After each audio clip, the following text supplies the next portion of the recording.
Live. The Acolyte. Dun, dun, dun. Hi, everyone. The band batch minus Christina, who is in Texas. We're back to discuss The Acolyte episode 6, which we just watched. Yep. Right over there. Over there. We're not on the couch this round. So the most important thing about this episode is that there's lots of solo violin. Yes, there is. Oh, yeah. A heck of a lot of solo violin. Yeah. Which I have many questions about. Also, many questions. Was the ending credits, was that was a duet, right? Yeah, like cello and violin. Cello and stuff like that. Think. Mm-hmm. Hey, cutting room floor, good to see you. Also, it's Disney Plus. Wait, I don't understand. Xanthe Tushy? Did you say that? No, it was up farther. No, I'm just copying. Oh, I don't see the. I guess I don't see comments from earlier. You don't get to see the ones from before. No, Matthew. Oh, I see. Yeah, so we got Matthew. Hello. Cutting room floor. Greetings. Okay. Chief Abarak. Oh, I see. Okay. Hey, Nick. Darth Icky. Smile around. Okay. The Sith have been hiding to survive for many years now after almost being hunted to extinction. I can understand why they might be announcing. Oh, wait. No, that's last week. Last time. No. Yeah. Here, it's over here. Okay. You can read them. You can read them. Okay. Thank you. Yeah. You want to read them? Okay. Chief says, hi. Oh, hey. Good to see you. It's been a while. We're seeing some regulars. I got to be honest. For half a second there, I thought we were going to see some Sith Tushy. I knew it wasn't going to happen because there was no warning of nudity at the start of the episode with the rating. Oh, is that a thing? Yeah, they probably would have. Yeah, well, it's funny because it says it's also Disney Plus, but they've also like merged with Hulu, right? And they have much more. So they're saucier now. The saucier shows. Okay, now I'm up to date. Now I'm up to date. In Canada, all the adult stuff is under the Star tab, which is pretty much all of Hulu and FX shows. Oh, is that a thing? That's just a thing in Canada. It sounds in different regions. It's all Star over the tab? place. There's well, Hulu. No, not Hulu. They don't have Hulu or something like that. It's something. Got it. I see. Yeah, I'm up in Canada and regularly see more adult shows advertised as being on Disney Plus as the start. Oh, okay. While we wait, a quick movie review. A Quiet Place Day One. Okay. Skip that. Because we don't know no spoilers. Okay. Uncle Walt is spinning in his grave. I got to be honest, for half a second there, I thought we were going to see some. Oh, I am seeing them out of order. Weird. Okay. Oh. Okay. Anyway, I'm up to date. Hey, everyone. Thank you for waiting. We were trying to get our tech set up. All right. Because we've never live streamed all in person, and it's surprisingly more difficult than. How do we sound? How's text? Yeah, tell us how our levels are. Do we look good? Fancy equipment in front of us now. Mm-hmm. Yeah. And there's more back there. We've got a ring light. Yeah. We're saving up for a green screen behind us. Yes. We're gonna start John Maddening every episode of animated shows. Exactly. So what do we think, y'all, about this episode? Well, Xanthe loved it. Wait, how do you? Oh, because solo violin. Right. You think that's my only criteria? Kind of. That's an easy way to win you over. Sure, but I do have why now? Because it's very distinct texture, instrument to bring in as a solo thing. We haven't had solo violin this whole season yet. So why in episode 6 are we now getting a solo violin? What does it represent? What is the significance of it? That's my question. What did they use for that? At the end of these credits, we heard something that we heard from the last episode. Yep. Was that a violin as well, or was that some other kind of odd stringed instrument? I think it was a different instrument. Odd isn't different, is what I mean. It was the the pseudo. Yeah, if not, which we heard at the end of last episode, as Sol and and May were walking to the ship. I think that's when and the master's in the shadows or something. We're getting a bit of echo on the handheld mics. Yeah, that's just from here. Oh, I'm sorry. Yeah. Okay. Is that a matter of turning yours down? I turned mine down. That'll probably make it better, but it probably won't eliminate it. Yeah, I'll work on turning mine down from the actual this rather than here. Okay. But anyway, we'll work on it. Sorry. Yeah. Okay. Other than that, I could. So outside of the solo violin, just instrumentation wise, there was a kind of an interesting theme being played on Octo, which that's what I'm just assuming we are. I don't know if anybody shares my feeling, my hunch. We didn't get. It's kind of interesting that they purposely said unknown planet. They could have just not put the label there. Well, That's going to be revealed. Yeah, I'm not sure that the planet titles are really inconsistent between shows too. So like it's like this one has shown every single time that they've gone to any planet. Right. Okay. Except not Coruscant every time. Right. Because they're just like, you know what? Maybe the reason for the unknown planet title is to make sure. It's pretty low. Tell us how the levels are. Sorry, I was just turning it down to. Okay. Maybe the reason for the title is to make sure the viewer doesn't think that we're somehow still on was it Corvus? What's the name of it? Kofar. Kofar. Like they could just be elsewhere on the planet. Exactly, and maybe the lack thereof would indicate that. So maybe they're trying to let you know, hey, we are on a different planet, but we're not going to tell you what it is yet, right? Because the only reason in my mind to not tell us, tell us what the name of this planet is, because the planets haven't been the planet titles haven't been like, why would it be an unknown planet? I guess. Who is it unknown to, right? It's unknown to Wikipedia. Yeah. Well, yeah, I guess that's possible, right? But or it's something that they don't want to tell you, right? Like because Did they go back and scrub that title real quick?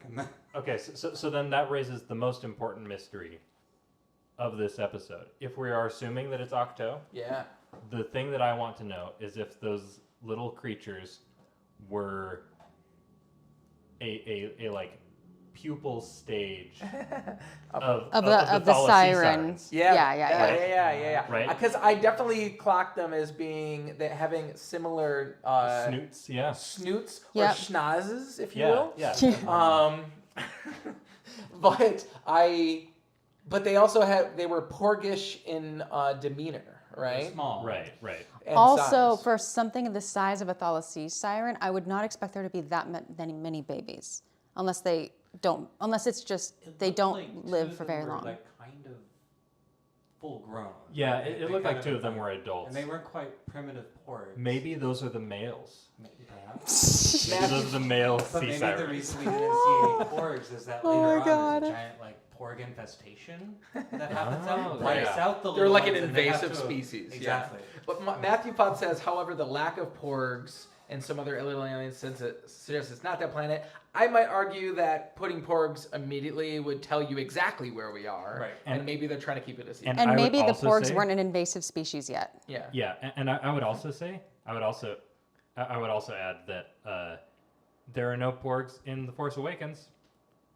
That's correct. Maybe we just haven't been here long enough. That's correct. Maybe it's not porg season. Maybe they all flew south or north or whichever way you fly on Octo when it's the wrong season. Maybe Force Awakens they didn't know what to do with the Mics are puffins low, I yet. guess. So Well, maybe, yeah. Justin, do you see the handheld mics are low now? Other hand, okay. Yeah. Anyway, so when's the last time we were on Kofar? Last episode.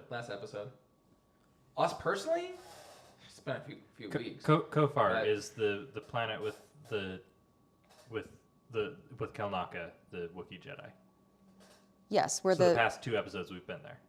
But what about the big slaughter? That was on Kofar. Okay, so we were on Kofar this episode with Renestra. Yes. Yeah. Okay, just making sure. Okay. But then the master took Osha to a different place. Yes. Okay. To an unknown planet. Yeah, okay. To an unknown Octo-type planet. Yes. Unspecified. So, just a little background, and as we're kind of staying on this speculative, what is this planet thing? This is a UK based show, right? They shot all across Europe on all across locations. Europe Yeah. on locations. And obviously they wouldn't, if this was Octo, they probably wouldn't have leaked that they went to Skellig Michael. But it's certainly possible since they filmed everything on location in My guess is that they found a Skellig Michael lookalike here, and that this is not Skellig Michael. Yeah, I don't believe it is. In the end credits, they have a lot of Quebec and Canada as well. Oh yeah, too. Maybe it that might could be in definitely be Newfoundland? Newfoundland. Yeah, something north, definitely like be. way north. Oh, that's a good, Matthew. Porgs did quickly make nests in the Falcon in The Last Jedi. They could have been an invasive species that came on someone's ship. That's true. And plus, there's a Luke lot of brought the time porgs. between now and The Last Jedi. So I they feel like came it's out still on Luke's X-wing. yeah. So musically, some notable things to discuss. Yeah. Not just the solo violin. I heard some profound loss. Yes, which we haven't heard since the first episode when. Xanthe, can you demonstrate that for us? Yeah, I'll demonstrate it. And this time it was on violin. Yeah. So now it's accurate. Yeah, this might be too loud for my. Does that blow out the mic? It's not Okay. redlining. Okay. So when Indara dies in episode 1, it's okay, I don't need that.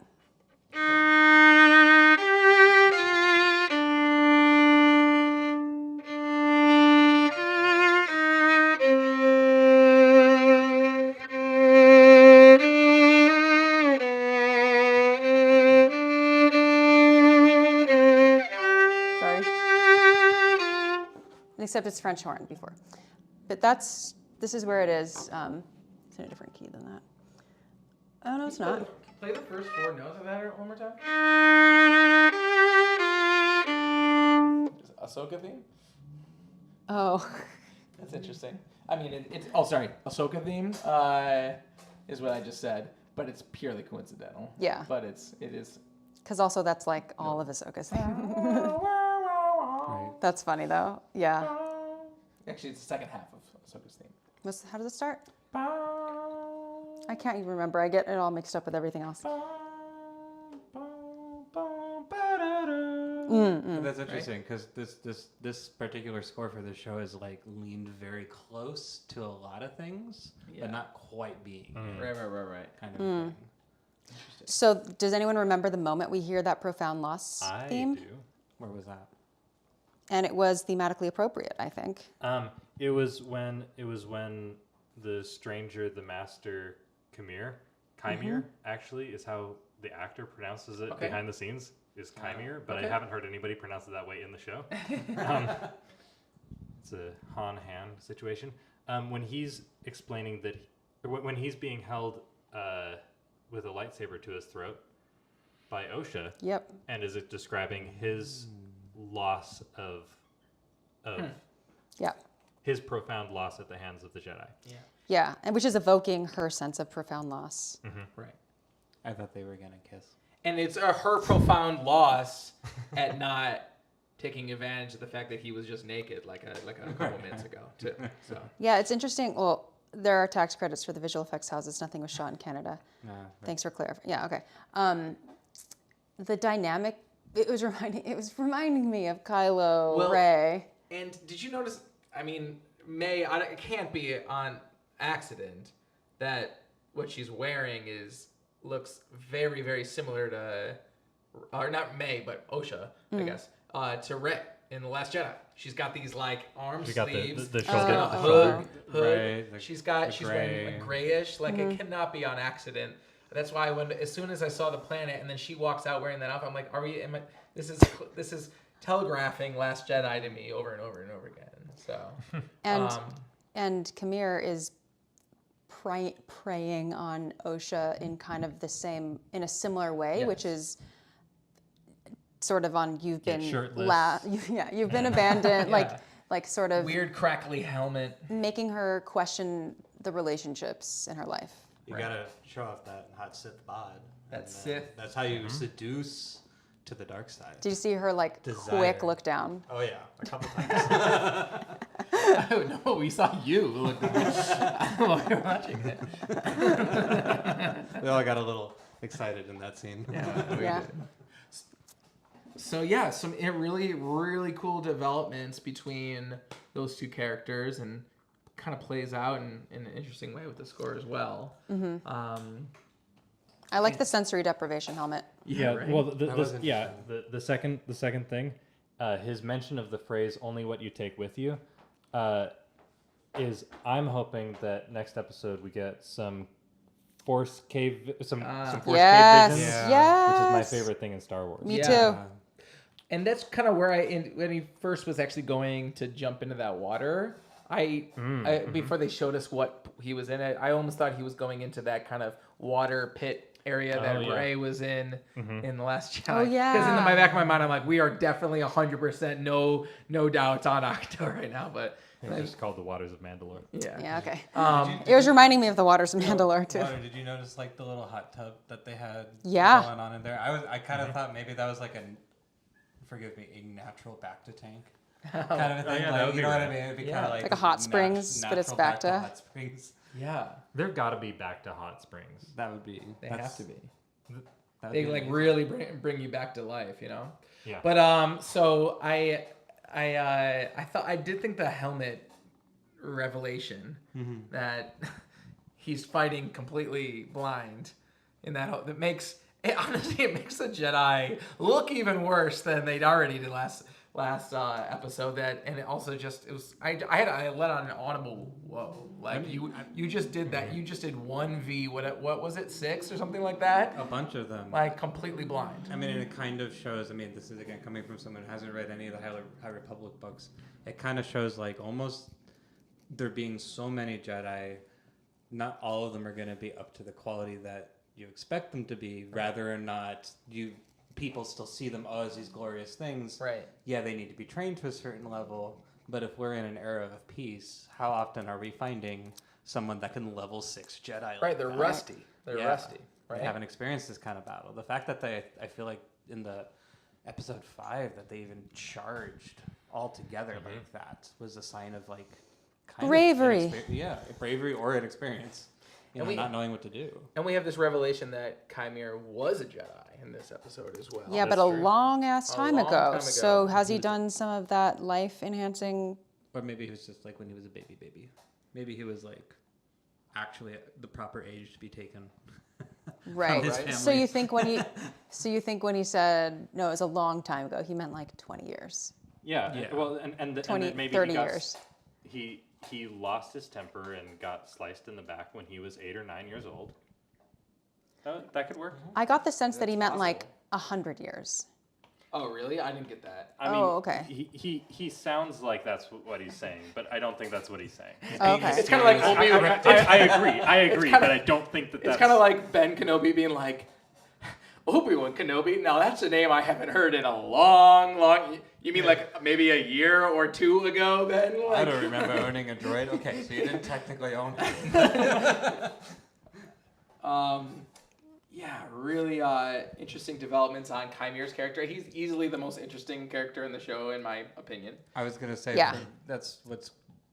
My enjoyment of the show grew a lot this episode, and these last 2 episodes, I think specifically because of what we're learning about Chimere. Yeah, Chimere. Killer, Smilo. I like Smilo. Smilo. I like the helmet a lot. Speaking about that scene though, with the helmet, talking about the sound design, hearing the breath on the outside of the helmet and on the inside of the helmet was cool. Very interesting. Yeah. As we always kind of joke, what do they have, like a voice modulator thing in there that makes you sound so it's like really sealed in there, kind of, right? Really sealed in there. And where's the speaker I've always joked to, where's the speaker on the helmet? I always wonder. The music. If you look at the visual guides, they do actually usually point out. Oh, I'm sure. Voice modulator. Yeah. No, I'm sure. I mean, but for that one, it seemed a very like non-technical. And his voice seemed to change. It got deeper and did his thing.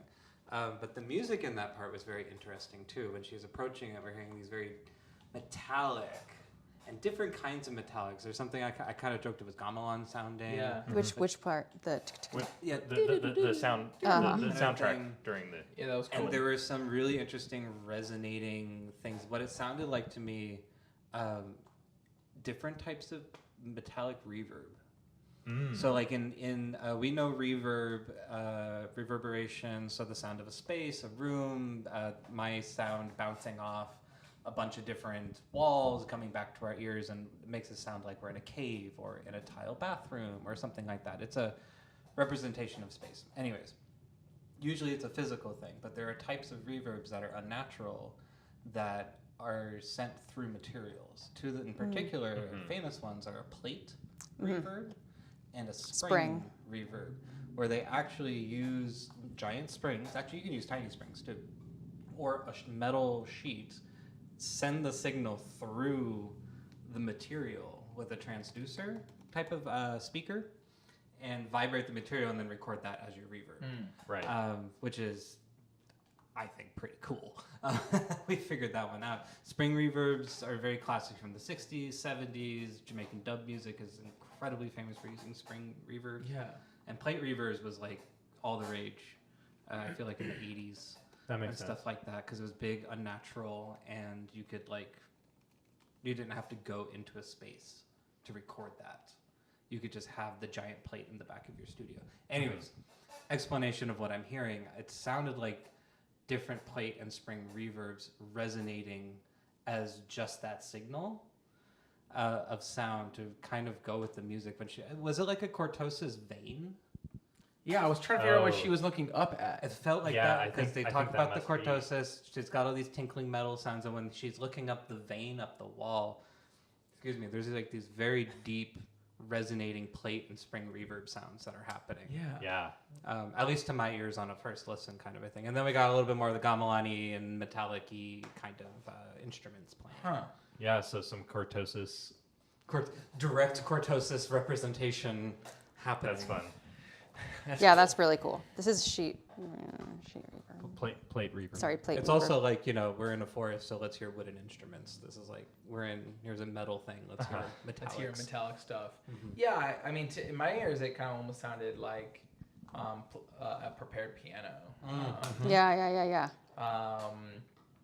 But I couldn't put my finger on it. It's one of these things in the digital scoring age that even with plugins and it could be Omnisphere and all these kinds of things, it could be a million different things. It could be a cat meowing and we just Yes. like wouldn't know. That's right. Yeah. Transformed. I saw a fun Instagram post today that our friend Richard Ann put up, shared on his story. That was about 10 microphones all facing a giant block of melting ice. And it just said, "We get it. You went to Cal Arts," on it. So who knows what they sampled to make these sounds? Oh man, that's great. I do want to highlight Matthew's comment. Kanan in Rebels was blind and really managed to do very well fighting despite the lack of vision. I would argue that he got better in combat when he was blind. Right. And my sense when he was explaining, I had the opposite reaction as you. When I found out that he had a sensory deprivation headset, I was like, oh, no wonder he's so good. Oh, interesting. Like I felt like that would be better. There's a part that feels right. Like with Obi-Wan's first lesson to Luke is don't trust your eyes, they can deceive you.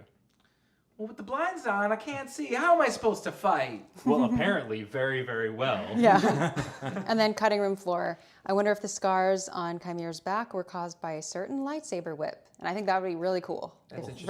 Vernestra was his master. That brings me to my But then why theory would Vernestra also miss that? Like, maybe it was my former whatever. pupil, right? Yeah. Well, she might be thinking that. She I just know. hasn't said it out loud. Right.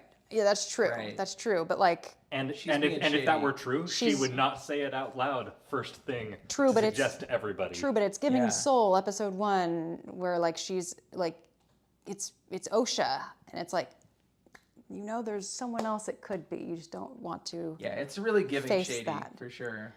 Well, but she was also OSHA was witnessed doing the crime, as you'll recall. Yes. It was based on witness testimonies that it was OSHA. Yes, but I feel like if you're an identical twin, that's automatically like Well, a yeah, cause but for a they second. thought she was dead. I know. So she probably I'm thinks that saying Chimere's it's not dead. Yeah. But the fact that Or that Chimere left the order and that was that. Right. And everything's fine. But now Well, she's like, I don't think so. maybe He was not. abandoned. but now no. Yeah. I want to know his story. So this brings me to my giant crazy theory. Okay. You ready? Okay. I'm just gonna say that I'm just gonna say the blunt facts of what I think. Okay. And then maybe we can discuss whether this is at all possibly true. Because I think last week we hypothesized that there might be a bigger bad. Bad guy, right? And that could be, and in my brain, it's like I really want it to be like Mother. No, that was Justin. I want it to be Mother. I want it to be Mother too. I want it to be the main Sith Lord of like Darth Tenebros or something like that. Okay. But here's what I've now have a new crazy thought, and I think Sol is the main Sith Lord. That's what I think. I'm starting to get those vibes a little. Yeah, I'm getting creepy, evil vibes from Sol, especially in that last scene when he was speaking to May in a slightly dark, creepy way. And okay, what was creepy about the way he was speaking to May? What part? Oh man, menacing. It was menacing. I thought he was about to do some like torture. Like we were gonna get into some like ancient. Like it really popped up. There's some like really good horror vibe stingers and shout-outs in this episode. We'll talk about a couple of them musically. And it also resembles some of the restraining tables that Darksiders have used in other circumstances, like in The Force Awakens with Kylo and Rey. And then there's also, of course, the classic screaming torture. He didn't even ask me any questions. Han Solo rig in the Cloud City. Yeah. But so there is something kind of not very Jedi-like about restraining somebody that way, right? I'm digging that theory because it would kind of lean into the fact of why Sol is so much more into openly having attachments. Right. You know, in a way. True. It also, on the contrary, just as a counter possibility, we're seeing a Jedi has a deep dark secret that he's about to reveal. It's always next scene, he's going to tell you what it's going to be. And next scene, he's going to tell you, right? Which is fun, right? But a Jedi that's snapped, he has mentally gone. Like Sol. So like he's done something. He's kept it secret for 16 years. Yeah. It's all coming back to bite him now, and he's snapped. On second thoughts, that's not very Sith for him to be sitting here feeling so bad about it, something that he did a long time ago. Or we're going to find out, now I'm actually going to tell you what's going on because I'm the bad guy. Well, we do know that he has darkness, right? This whole time you've been working for me. It's been me all along, and then it's Agatha all along. So, and which is, he was there on that planet, and a Sith would certainly slaughter an entire village of other Force users that might threaten his power, especially when all the rest of his Jedi are gone, or wherever they had happened to those other rest of the three of them. Here's my only reason why I disagree. Here's basically the only reason why I disagree with this being a viable possibility. Okay. Is that I think that's way less interesting than him being a Jedi who thinks that he's the good guy. Yeah. Mm-hmm. And I also, from a storytelling perspective, I would feel a little bit betrayed if Sol ends up being the big bad, just because I feel like it wasn't played off. I think I could probably go back and retroactively put some things together. When the whole season's over, like whatever this reveal ends up being, we could probably go back and find some really interesting, that's why they were acting that way, which we, perhaps. Right. But I think they were playing him off as to not that, and the music also would have been betraying us too. Mm-hmm. And I'm curious if Vanessa knows what's up. Like, actually, she's protecting him by keeping this deeper, darker thing that's happening. You can do it. Anakin's about to jump. The jump. Hold on. Because the table's usually closer, right? Yeah. You made it! Okay, now she's scared. She's scared. I totally see that she popped into the frame. So I want to note two things. One, that Chief Avarok's phonetic spelling of Khmer. Yeah, that's really good. Which I love. Yeah. Come here. And so, so maybe there's a potential. Maybe there's, because the reason why I brought this crazy crackpot theory, because I think it's possible that Sol is the one that punished Khmer, when he was a child. Oh, okay. And that's why when Manny it said last episode said, "Don't you remember me?" or whatever. Don't you remember or something like that. And I mean, listen, there's a even crazier theory you could go with. Happens that Soul's actor is Korean and Manny Jacinto's is Filipino-Canadian, but they could even be somehow related by somewhat. Nah. Things happen, man. They look different enough where I think that would not be the case. But that could be even crazier thing. It's like maybe that's his dad, right? I mean, Osha and May do not have horns. All sorts of things could happen. Okay, for Nestra, that would be wild. As the big bad? And I would be, as the big bad. Well, isn't there actual High Republic material that happens after this? No. There's not. No, this is set well after. Okay. Like, at least, like...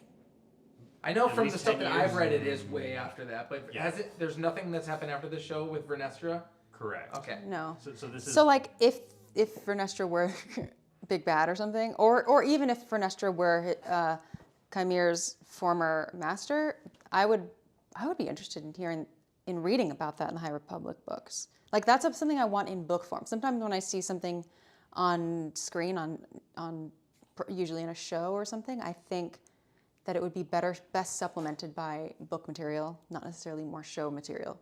If I want to actually like. Do you think they might?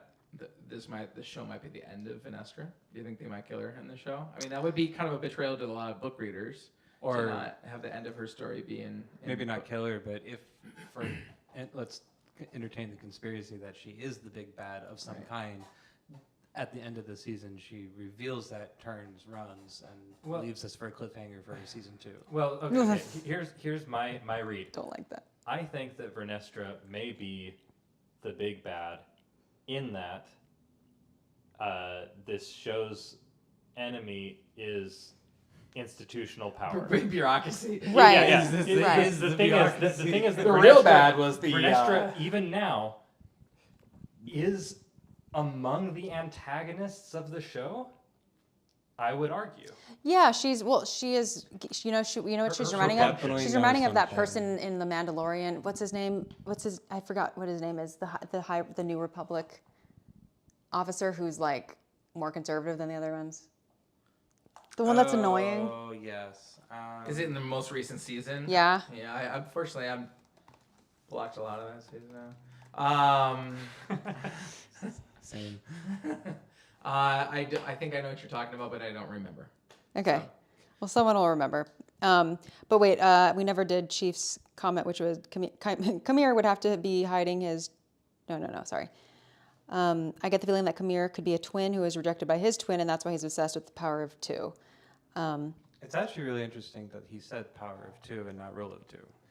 Yeah. I did find that interesting. Which I think is a distinctly different thing. Yeah. Totally, exactly. But it also links him to the coven, the power of many, and the power. Yeah, One. And maybe dyad stuff, but he wants like. 2. It seems like he's not himself part of it. 2. He wants the power of twins. He needs another for the each. Yes. And also, they become whole. Here's some supplemental stuff about the rule of 2 and the dyad. Is that the original Sith transcription of the rule of 2 is also alternatively read, if you change the punctuation in Old Sith, a prophecy about the dyad. And so the two ideas are not two ideas. It's actually one idea. Where is that? Where's that? That is in the Rise of Skywalker Visual Dictionary. Really? Mm-hmm. Yeah. You can thank Pablo Hidalgo. Good job, Pablo. Good job. Doing the heavy lifting. You don't read that. You don't understand the canon at this point, guys. Do you want to are you read that one? I was just curious. I was just not even verifying. I was just curious, like what that. I don't know what the actual transcription is. So Chief Abarak says, Chimere would have to be hiding his true identity as well as his age, but that would explain why he said he was a Jedi a long time ago. Yeah, and also quick chat. Tell us how many years do you think he means by long time ago? you think it's like 100 plus? I've got the feeling that, Xanthe. You know what this reminds me of? This reminds me of the thing that happened in our last RPG campaign, the three of us, where the like, a lot happened. where the Sith guy that we were fighting had his High Republic look. And then also had the like. That was like also a secret. Yeah, like he masked his appearance. Mechanical spider. Yeah. Yes, Okay. Okay. That's what this is. And this is in response to Chief Abarak's. Yes. I've got the feeling that Khmer could be a twin. You just wanted to do that again. Who was rejected by his twin, and that's why he's obsessed with the power of two.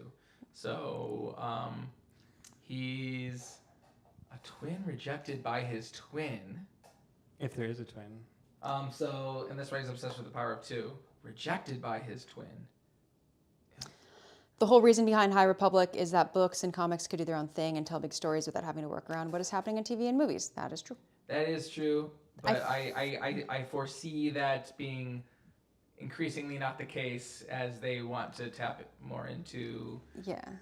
I feel like it starts that way, and then everything starts that way, and then the shows can start dipping into that. Usually the opposite direction. It usually starts with the movies, and then they chain link between the movies. Sure. And that's sure. No, that's something that they said no, about, I know. about I'm just the thinking daunting wrong. task of doing the High Republic was that okay, we're setting a post that isn't a movie. It's these books. Oh, I see what you're. Yeah, I think everything is nothing is going to be off limits, however, though, even with that initial intention. Soul being the twin. Yeah. Oh, I see what Chief. I wasn't thinking about that. That's Soul wild. is his twin. That would be wild. So we have Darth Khmer and Darth get over here. And I truly just think what Matthew said is, like, I think it's still this. Soul is just a Jedi who has done something horribly shameful. I think that's what it is. He's got that Jedi guilt. But we can hope. Yeah, that's why I said it was a big crazy. Yeah, we can hope. We can speculate. Yeah, let's talk about the music. Cool. Or the sound design. design. Talk about the music? How dare. So, okay, there was another theme that was all lots in here, and it was the one that I have named Oscillating Duality. Do I have it here? Yes, I do. Somewhere. Yeah. So, okay, I'm going to put it on the screen, and maybe people will recognize it. It's that one. Oh, yeah, I can read that. Yeah.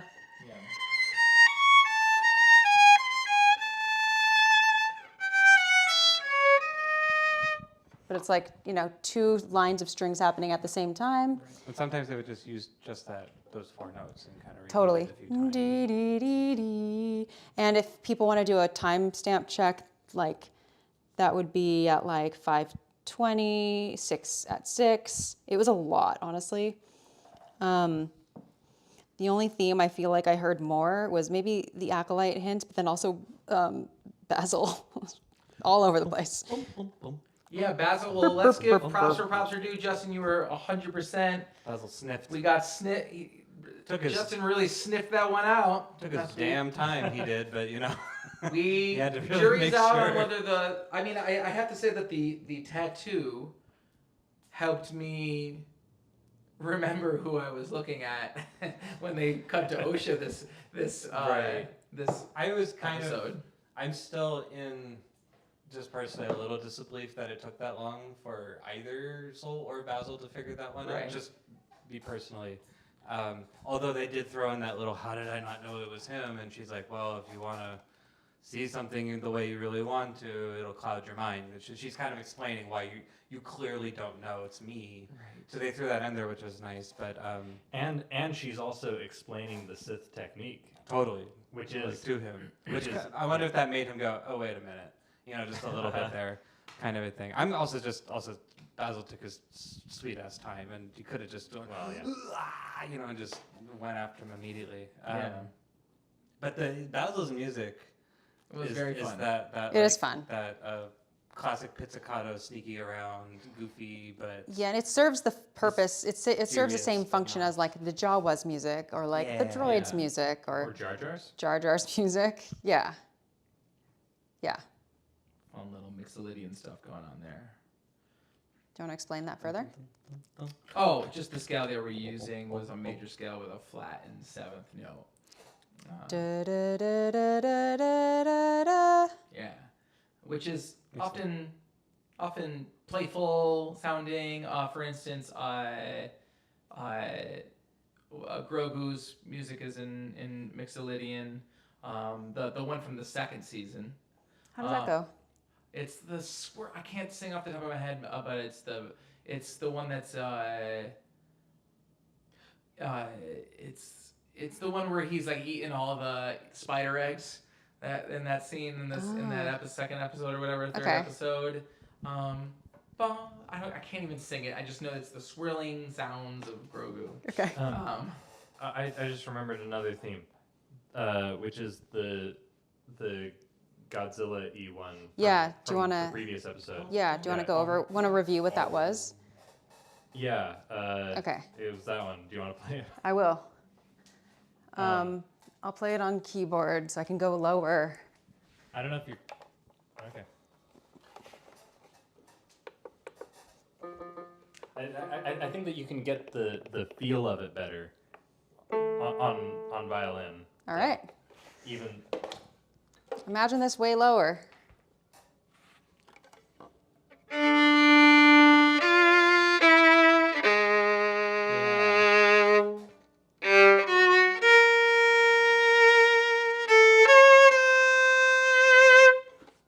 And it was a lot last episode. Very kaiju-esque, yes. And then, saying, where did you hear this, Ender? In this episode? In this episode, it was on the island. I think when she steps outside the first time. Was that when it was? Okay. I can't remember. Maybe. Or, can I check your notes here? I didn't write very rigorous notes on that. What was that? I think I do remember hearing this around there as well. And it's specifically when you're when is it? I think it's when she just sees him for the first time. Yeah, maybe. It might be. Yeah. Because I remember, I didn't clock it as this theme at the moment, but now that I'm thinking back, I think. And then also, last episode, we hear it also, Jackie versus the Master.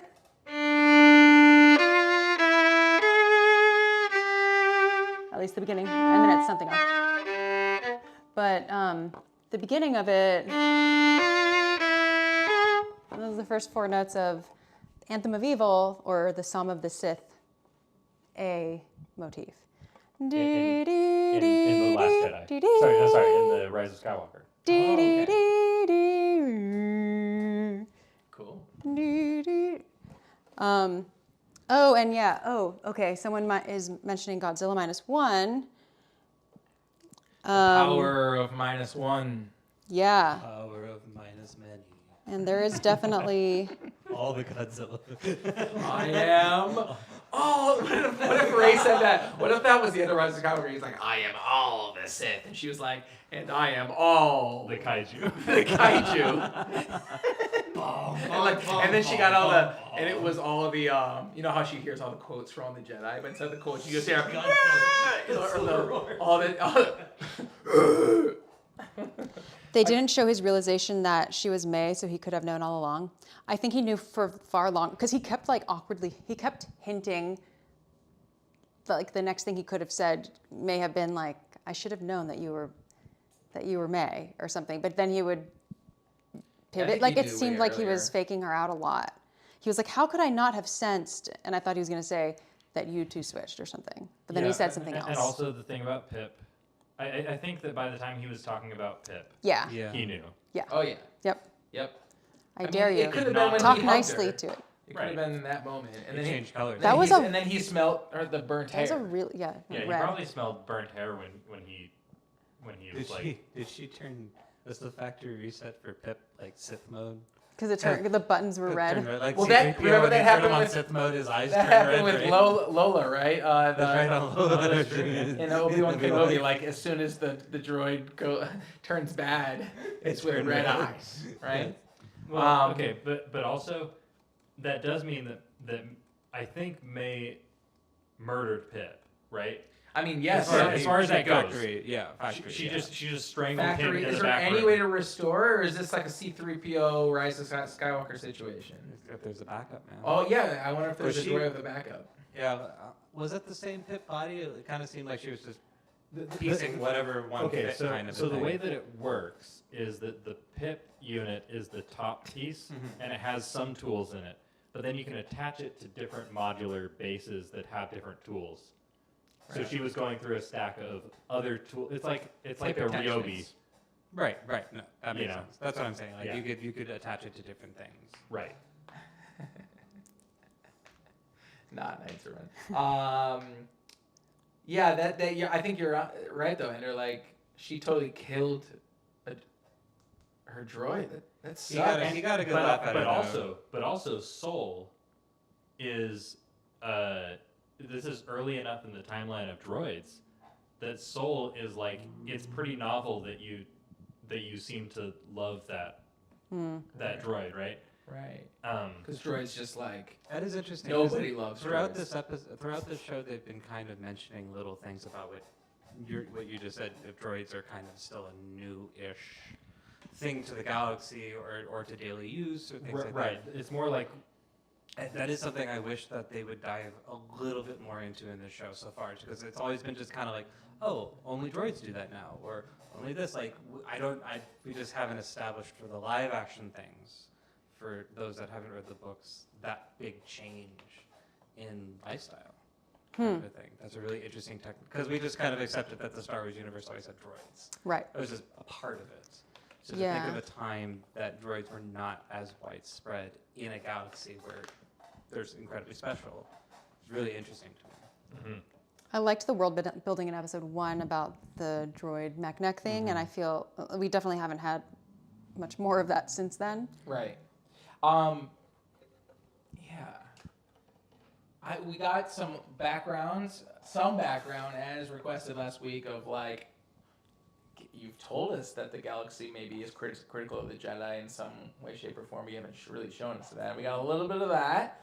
There, Senator something? Senator who? Oh, it was like a group of people that she was, the reign. I've been watching House of the Dragon, so I have too many like random lore names in my head. I almost said the Hightowers. What was it? It was the Rain? Rayanok or something like that. Yeah, Rayancourt. I think it was Rayancourt. Rayancourts. But I can't remember how it was spelled. Yeah, it was spelled beginning like that. Yep. Yeah, so it sounds like nobody knows anything about these. I think it's a brand new thing that are not into the Jedi, which is Senator Rayancourt. Oh, is this a person?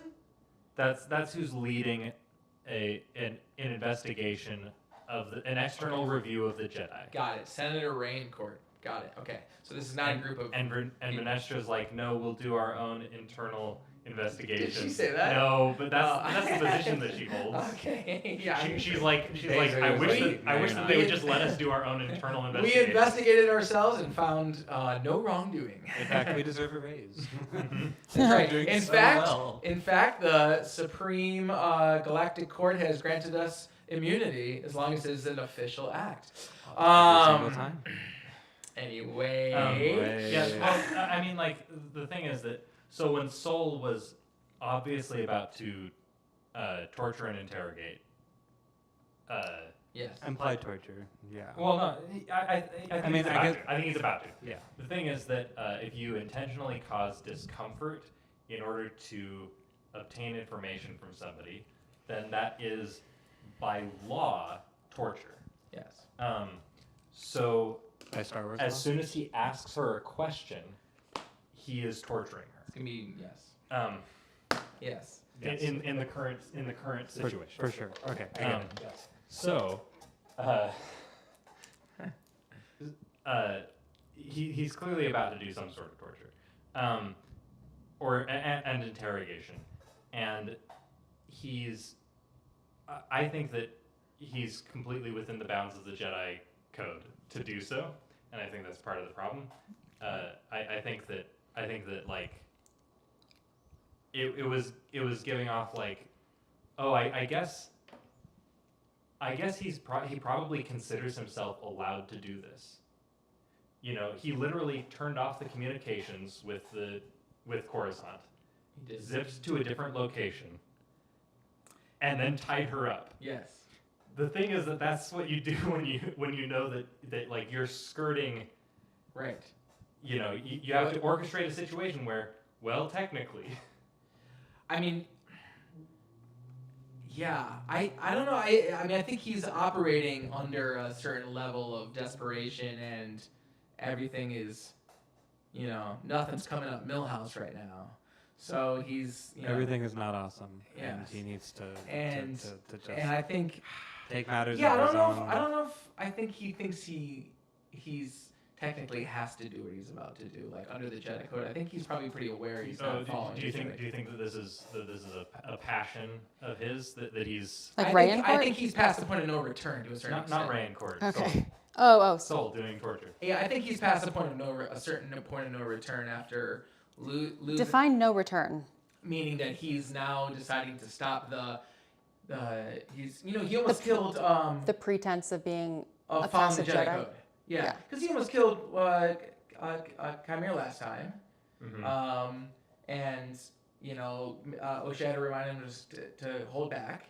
Yeah. And now I think he's you know, even more so, like, he's like, I gotta be honest with you, what information is he trying to get? Oh, like, where Chimera's located. Well, right? No, he will, I think, end up asking her questions. Yeah. But right now it sounds like he actually wants to monologue his whole thing. His whole backstory. He's like, funny story about that, Mr. Bond. but no, I mean, do you think he? Okay, so say that what information is he after if he doesn't? Well, he said we're going to find the stranger, and we're going to rescue Osha. But first, you're going to listen to, like, I've been thinking about this for 16 years of what I would say to you.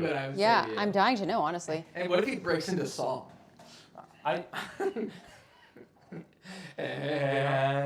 Maybe he's had time to compose something. Yeah. Matthew says Osha is converted by Khmer and becomes his acolyte. The acolyte. Then she kills Sol by making public what he did to the Witches' Coven. With public pressure, Sol is kicked out of the order. So do you think it will be Osha? Do you think he's gonna get Osha? Like, I think he will a little bit, but do you think he's fully gonna get Osha? I feel like he's gonna get Osha. We're gonna have an extra twin switch, where somehow May becomes sympathetic to the Jedi. Perhaps there's something that Sol is going to tell her, as horrible as it might be, that makes her sympathetic to what the Jedi were doing, and Osha's going to turn then to the dark side, which will lead us into season 2. Yeah. Probably. Yeah. Unfortunately, I have already seen the showrunners talking about seasons 2, 3, 4. So we're in it for, it's a long haul. Assuming it even gets greenlit. Right. Of course, they go in it with thinking, like, we're going to do this, and we have this plan just in case. Right. Yeah. Well, sorry. What she said is that she knows what comes next for these characters. Got it. Right. That's to in the next season and in the next several after that. Right. That she knows where the story has to go. Yeah, if they grant that. Right. Hopefully they have an ending that feels like an ending on this season. I hope so too. I think. Wait a second. I think I did read. An interview where she confirmed that she did wrap this story up, assuming there wouldn't be, though she does know. Okay, that's good to know. Though she does know what's coming up next. Good. Okay, that's good. I think I did read that. I appreciate when shows have an ending, and I think that nowadays you really have to write your show as if you will not get any more seasons than the current one. Totally. Because I'm so tired of Willow and Dark Crystal and everybody else clearly setting up more. Yes, which is a mistake. To your point. So Matthew clarifies, I should have started that by saying my theory. Also continue on that, the forces the Senate review weakening the Jedi, giving the Sith ideas of how to hurt the Jedi Order via politics. Yeah, via politics, I think.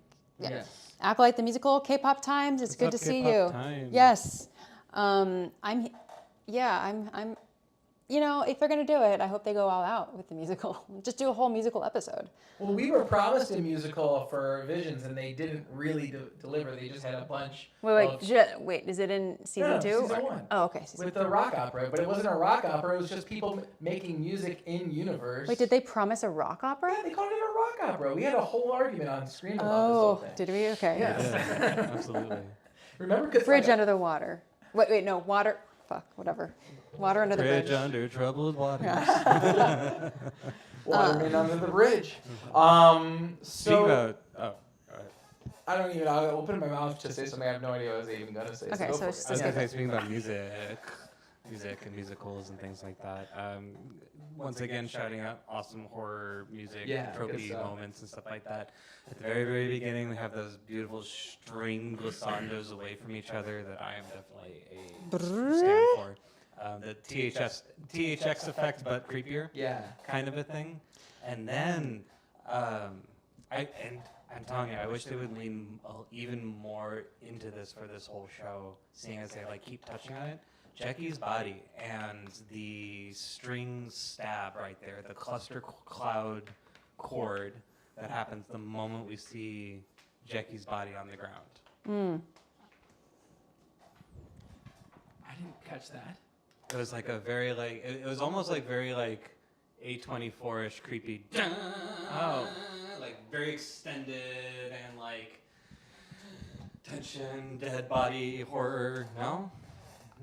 Sorry, I'm shaking my head at James's comment. Oh. What was James's comment? The pun. I missed it. I probably don't want to hear it. I'm just kidding. I'm kidding.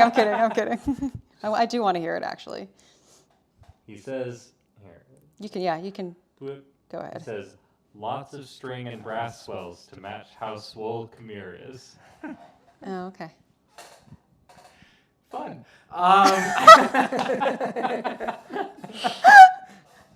No, I didn't catch that. I did find how striking and I don't know what the word for it is. Just frank. Those dead bodies were.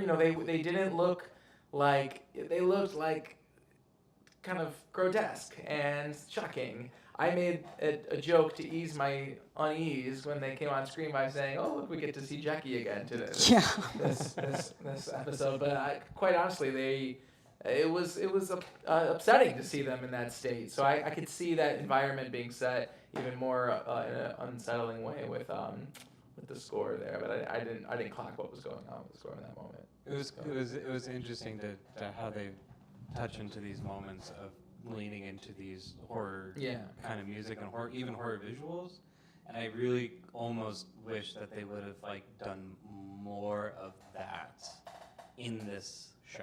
Yeah. I'm not talking about gore, and I'm not talking about more dead things, but lean more into the creepy, horrific mystery of what's happening, rather than just have it be murder mystery kind of thing, which is already creepy enough, but really lean into the a little bit more of the darker supernatural kind of a thing. We had Darth Smiley come from the trees, sink down. We had all these dark, ominous clouds appear. This weird. Are we gonna find out? Are they leaves? Did he push out the red dust? It's just kind dirt. of thing. It's just dirt. Magically different kind of. It'd be interesting if it was something of his.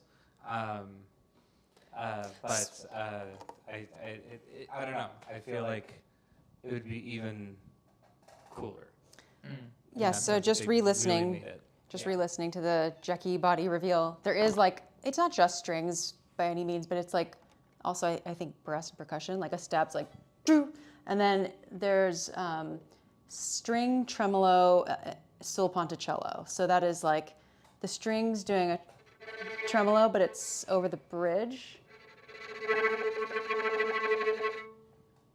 Sorry, I meant by the bridge. So it has this raspier quality. They're all different notes, so it makes this cloud kind of And there's something going. Right. Yeah. Hair raising. Yeah. I mean, the fact that it's Swole Ponticello could be. Is this a joke coming? Is an indication that it's Swole Ponticello. It's been yeah, Swole Ponticello. Or it could be Soul. It could be Soul. Soul Ponticello. Okay. If we wrote the music to this show, we would have totally done Soul Ponticello for like Soul's theme kind of thing. Just so like, I would just also wink, wink. I would have to be a bit of soul music. Also, it's spelled S-U-L. That wouldn't have stopped us. No. That would have stopped us. Somebody would have stopped. I've hated. So there's multiple different kinds of puns. There's. Oh, you're explaining puns to me? Well. Stop it. Soul Ponticello, if you will. No! Nailed it. I've hated unfinished stories since the animated version of Fellowship of the Ring. I was just talking about that series the other day. That's a weird one. The animated Lord of the Rings? Yeah, the animated one from the 70s or whatever. Ralph Bakshi. And what'd you say? I named the guy who directed that one. What was it? Ralph Bakshi. Got it. Okay, and it was all rotoscoped. A lot of it was. And and I love the fact that the sequel was not a continuation but still a sequel. Yeah, it's like an unofficial. It's an unofficial. It was a different company. Yeah, right. They did not hide it. Bass. But anyway, what a cool. I owned that on VHS when I was a kid, and what a cool iteration of Lord of the Rings that was. At least I thought. And actually, there was some interesting framing of the shots in that Lord of the Rings that, not coincidentally, Peter Jackson, I'm pretty sure, just straight up lifted. Hiding from the ring wraiths is absolutely one. Just lifted. It basically serves as a storyboard for some of those. Yeah, well, and so does if you ever go through classic pre-any movies, Lord of the Rings art. Okay. Or go through the art books and stuff of just art that people made. A lot of it is also likewise just lifted straight into the Peter Jackson films, which is, I think, is good. Yeah, I think it's a great thing. Do it. Yeah. So Matthew says, I saw an interview with Leslie Headland saying that ideally she would get 3 seasons, but that she could keep going if she was allowed, as long as she would love to keep making more Star Wars. Noted. Man, I hope so. I mean, there's been a lot of annoying chatter online, but I did see something today that says something along the lines of, this is the second most successful Star Wars streaming show. I don't know what that means. What does that mean? But I don't know if that's just press. It's weird. But I hope that it's gotten. I know that Ahsoka was renewed, and I know there was a lukewarm reception to that particular show. All press is clicks, all comments and comments, and all things. I would really like this show. I feel like this show could get its footing in season 2. Some of the stuff that I think has been a little bit rough around the edges. I bet if they got a season 2, it would be nails. It would be great. I think. I feel it makes me sad that for me it took me up until this episode to I even feel like it's starting to do that for me. Oh really? Not until this one. I felt like this episode. I felt like the acting in this episode was a little bit patchy. But definitely. I mean, specifically but it was in which particular? A little bit. Soul a little bit. Soul there were some moments, huh?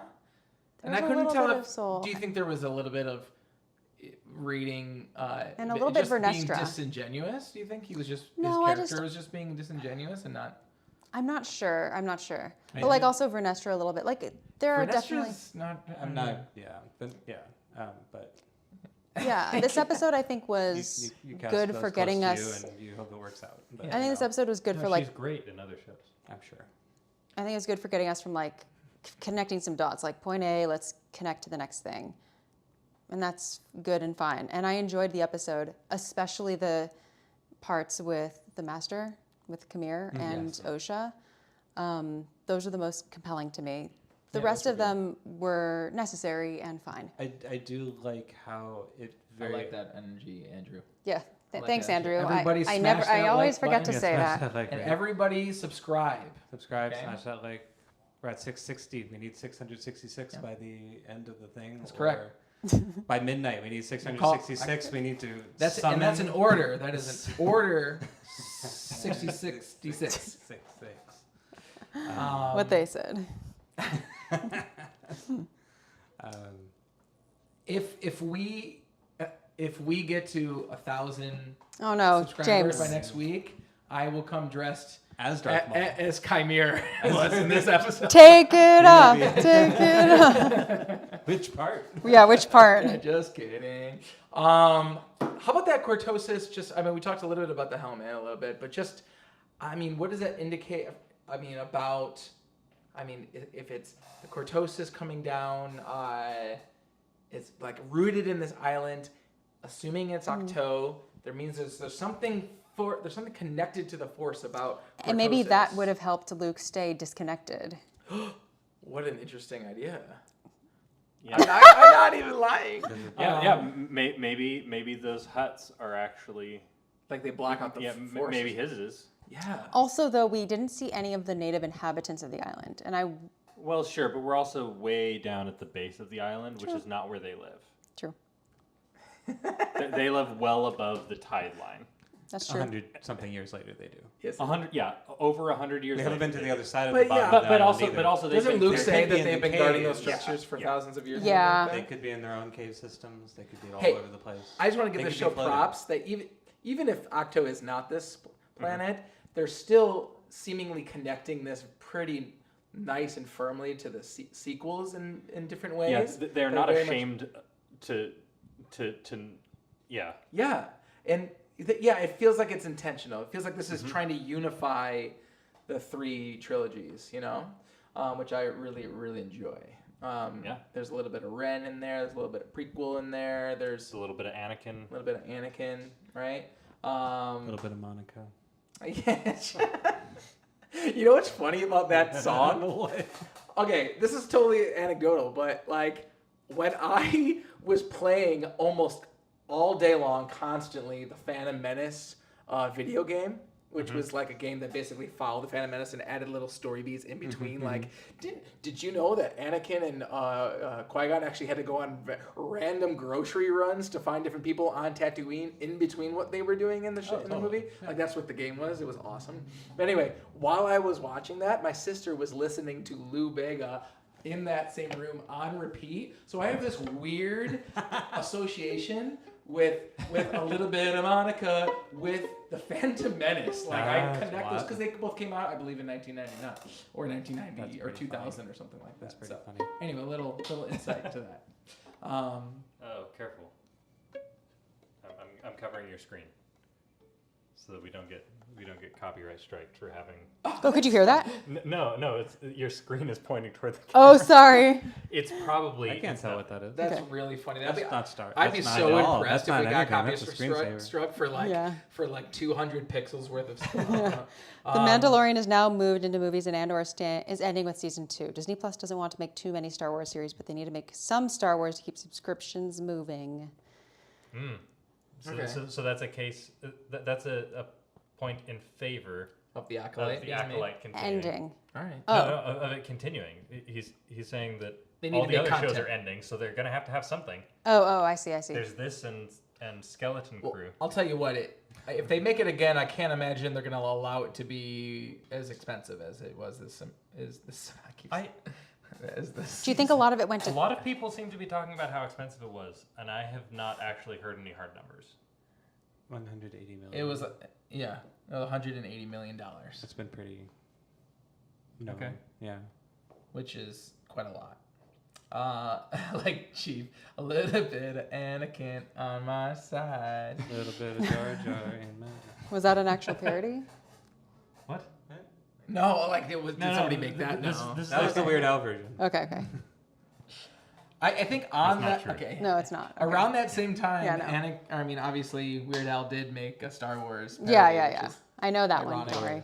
Lots of connections here. Yeah. So I do, for whatever reason they might have, I hope that they can keep it going, because I'm finding just like the show more and more every episode, and I'm getting more invested and more interested in what's happening. Me too. Yeah. So. Yeah. Looking forward to next week. Yeah, and I do think Saul will reveal himself to be Darth Maul next. Oh, I liked Kamir touching up his teeth. helmet with the like BDSM zapper. Like BDSM. I believe that was an arc welder. Same thing. Yeah, exactly. I see no difference in this description. Very good. But and do we want to do? Suspend from change next time. He'll be naked and chained. It'll be. Oh, and that next time Osha will have the zapper. She had his and the light whip. Lightsaber in her hand. And then we'll get the light whip in the mix. And the light whip and yeah, this show is we can write the next stuff. We'll write the next quite stuff. kink coded for sure. Showrunner Leslie Headland said she got writers who were a fan of the prequels, sequels originally, and one writer who didn't know Star Wars at all working on the show. Okay, very cool. shows. Yeah, it's good stuff.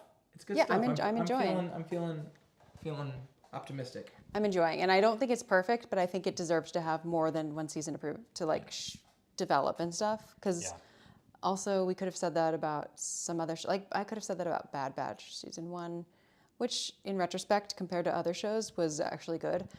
But I felt like I'm still hoping out for Boba Fett season 2. We need, which is Mandalorian 3.5.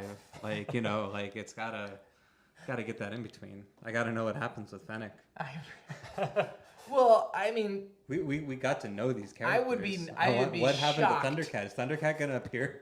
I would be shocked if within the next 5 years we don't see Omega appear in live action. I was gonna say. And specifically in relation to something involving Boba Fett. I think that little thread that they left dangling in that show, that she's got some type of relationship to Boba Fett and that they're like the Alpha and the Omega or whatever, like needs to be resolved in my opinion. Yeah.